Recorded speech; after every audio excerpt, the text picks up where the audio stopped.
എല്ലാ കൂട്ടുകാർക്കും നമസ്കാരം. നമ്മുടെ പുതിയ വീഡിയോയിലേക്ക് സ്വാഗതം. ഇന്നത്തെ നമ്മുടെ വീഡിയോ നോമ്പിനും ചൂടിനും പറ്റിയ നല്ല ഹെൽത്തി ആയിട്ടുള്ള സ്ട്രോബെറി സിറപ്പ് വീടുകളിൽ തയ്യാറാക്കി വളരെ എളുപ്പത്തിൽ ജ്യൂസിന് വീട്ടിൽ എല്ലാവർക്കും തയ്യാറാക്കാം. അപ്പോൾ ഇന്നത്തെ നമ്മുടെ വീഡിയോ എന്റെ കൂട്ടുകാർക്ക് വളരെ തന്നെ പ്രയോജനകരമാണ്. ഇനി ഒരു ജ്യൂസൊക്കെ കുടിക്കാനായിട്ട് തോന്നുമ്പോൾ തണുത്ത വെള്ളത്തിലേക്ക് പഞ്ചസാര ചേർത്ത് ഇളക്കി സമയം കളയാൻ നിൽക്കണ്ട. ഒരു ഗ്ലാസ്സിലേക്ക് ഒരു സ്പൂൺ സിറപ്പും കുറച്ച് വെള്ളവും കൂടി ചേർത്താൽ ആർക്കും എളുപ്പത്തിൽ തന്നെ നല്ല രുചിയും മണവും ഒക്കെ ഉള്ള നല്ല ജ്യൂസ് എല്ലാവർക്കും തയ്യാറാക്കാം. അപ്പോൾ നോക്കിയാലോ എങ്ങനെയാണ് സ്ട്രോബെറി സിറപ്പ് വീടുകളിൽ തയ്യാറാക്കി എടുക്കുന്നതെന്ന് നമ്മുടെ വീഡിയോയിൽ കൂടെ നമുക്ക് കണ്ടു നോക്കാം.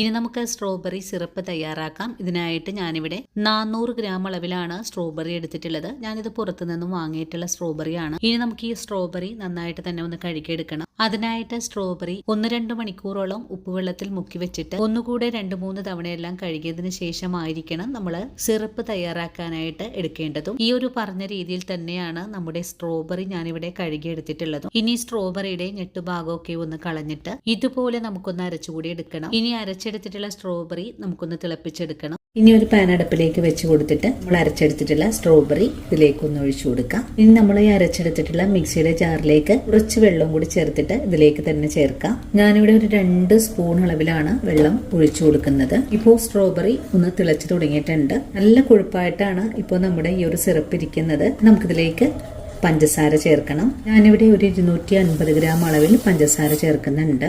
പഞ്ചസാര കൂടെ ചേർത്ത് നല്ലതുപോലെ ഒന്ന് ഇളക്കി കൊടുക്കാം. ഈ ഒരു പഞ്ചസാരയും കൂടെ ചേർത്ത് സ്ട്രോബെറി ഒന്ന് നല്ലതായിട്ട് തിളച്ചൊന്ന് കുറുകിയ പാകത്തിലേക്ക് ആയി കിട്ടണം. തിളച്ചുകൊണ്ടിരിക്കുന്ന ഈ ഒരു സ്ട്രോബെറി സിറപ്പിലേക്ക് നല്ലൊരു ഫ്ലേവറിനായിട്ട് നമുക്ക് 2 കറുവ ഇല ചേർക്കാം. നിങ്ങൾക്ക് ഈ ഒരു ഇലയില്ലെങ്കിൽ ഒരു ചെറിയ കഷ്ണം കറുവപ്പട്ട ചേർത്താൽ മതിയാകും. ഞാനിപ്പോൾ എൻ്റെ കൈവശം ഉള്ളത് കൊണ്ട് മാത്രം ചേർക്കുന്നതാണ്. നല്ല ഫ്രഷ് ആയിട്ടുള്ള ഇല ചേർക്കുമ്പോൾ ഒരു പ്രത്യേക ഫ്ലേവറാണ്. സിറപ്പ് ഒഴിച്ച് നമ്മൾ ഡ്രിങ്ക്സ് തയ്യാറാക്കുമ്പോൾ വീണ്ടും നല്ലോണം തന്നെ ഇളക്കി യോജിപ്പിച്ചു കൊടുക്കാം. ഇനി ഇതെല്ലാം ഒന്ന് കുറുകിയ പാകത്തിലേക്ക് ആയി കിട്ടണം. ഇപ്പോൾ നമ്മുടെ സ്ട്രോബെറി നല്ല പോലെ ഒന്ന് കുറുകി വന്നിട്ടുണ്ട്. ഈ ഒരു സമയത്ത് നമുക്കിതിലേക്ക് 1 ഗ്രാമ്പൂ കൂടെ ചേർത്ത് കൊടുക്കാം. ഈ ഒരു ഗ്രാമ്പൂ കറുവയിലേക്ക് ചേർക്കുന്നത് സ്ക്വാഷ് തയ്യാറാക്കുമ്പോൾ അതിൽ ഒരു പ്രത്യേക ഒരു ഫ്ലേവർ കിട്ടുന്നതിന് വേണ്ടിയിട്ട് മാത്രമാണ്. നിങ്ങൾക്ക് ഇപ്പോൾ ഇതിൻ്റെയൊക്കെ ആ ഒരു ഫ്ലേവർ ചേർക്കാൻ താല്പര്യമില്ലെങ്കിൽ ഈ ഒരു കാര്യങ്ങളൊക്കെ സ്കിപ്പ് ചെയ്യാവുന്നതാണ്. വീണ്ടും നല്ലോണം തന്നെ ഒന്ന് ഇളക്കി കൊടുക്കാം. ഇനി ഇതിലേക്ക് നമുക്കൊരു 3 ചെറുനാരങ്ങയുടെ നീര് കൂടെ ചേർത്ത് കൊടുക്കണം. സ്ട്രോബെറിക്ക് കുറച്ച് പുളിപ്പുണ്ടാകും. എങ്കിൽ തന്നെയും നമ്മൾ ഈ തയ്യാറാക്കുന്ന ഈ ഒരു സിറപ്പ് പെട്ടെന്ന് കേടാവാതെ ഇരിക്കാനും വേണ്ടിയിട്ട് നമ്മൾ ഇതിലേക്ക് കെമിക്കൽ ഒന്നും തന്നെ ചേർക്കുന്നില്ല. അപ്പോൾ അതുകൊണ്ട് ഞാനിതിലേക്ക് കുറച്ച് നാരങ്ങാ നീര് കൂടെ ചേർക്കുന്നുണ്ട്. നാരങ്ങാ നീര് ചേർക്കുമ്പോൾ ഒന്നും കൂടെ ഈ ഒരു സിറപ്പ് കട്ടിയായിട്ട് വരും. ഇനി നമുക്ക് പിഴിഞ്ഞെടുത്തിട്ടുള്ള 3 ചെറുനാരങ്ങ നീര് കൂടെ ഇതിലേക്ക് ചേർക്കാം. നാരങ്ങാ നീര് ചേർക്കുമ്പോൾ പ്രത്യേകം ശ്രദ്ധിക്കണം, ഇതിന്റെ ആ ഒരു കുരുവൊന്നും ഇതിലേക്ക് വീഴരുത്. നാരങ്ങ നീര് ചേർത്താൽ ഇനി തിളപ്പിക്കേണ്ട ആവശ്യമൊന്നും തന്നെ ഇല്ല. ഫ്ലെയിമങ്ങ് ഓഫ് ചെയ്ത് കൂടെ കൊടുക്കാം. അങ്ങനെ നമ്മുടെ സ്ട്രോബെറി സിറപ്പ് ഇവിടെ റെഡിയാണ്. ഇനി നമുക്ക് ഇതിന്റെ ചൂടാറി വരുമ്പോൾ ഗ്ലാസ് ജാറിലേക്ക് മാറ്റാവുന്നതാണ്. അങ്ങനെ നമ്മുടെ സ്ട്രോബെറി സിറപ്പിന്റെ ചൂടക്കൊന്നാറി വന്നിട്ടുണ്ട്.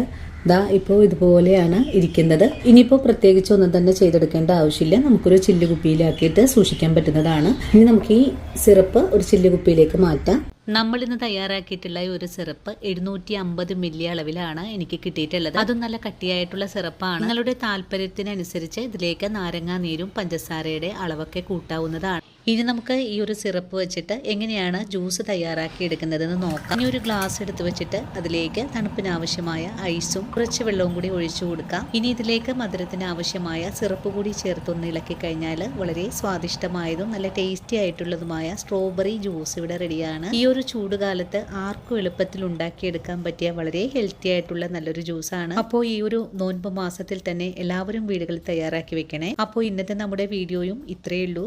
ഈ ഒരു വീഡിയോയും കണ്ടിട്ട് എല്ലാ കൂട്ടുകാരും വീടുകളിൽ തയ്യാറാക്കി വെക്കണം. അതുപോലെ വീഡിയോ കാണുമ്പോൾ നിങ്ങൾക്ക് പ്രയോജനകരമാണ് എന്ന് തോന്നുവാണെങ്കിൽ ഇന്ന് നിങ്ങൾ കണ്ട ഈ ഒരു വീഡിയോ നിങ്ങളുടെ കൂട്ടുകാരിലേക്കൊന്ന് ഷെയർ ചെയ്ത് കൊടുക്കാനും വീഡിയോ കുറിച്ചുള്ള അഭിപ്രായങ്ങൾ കമന്റ്സ് ആയിട്ട് അറിയിക്കാനും മറക്കരുത്. അപ്പോൾ ഇനി നല്ലൊരു വീഡിയോ ആയിട്ട് നാളെ കാണാം. അതുവരെ ഒത്തിരി സ്നേഹത്തോടെ വീണ്ടും കാണാം.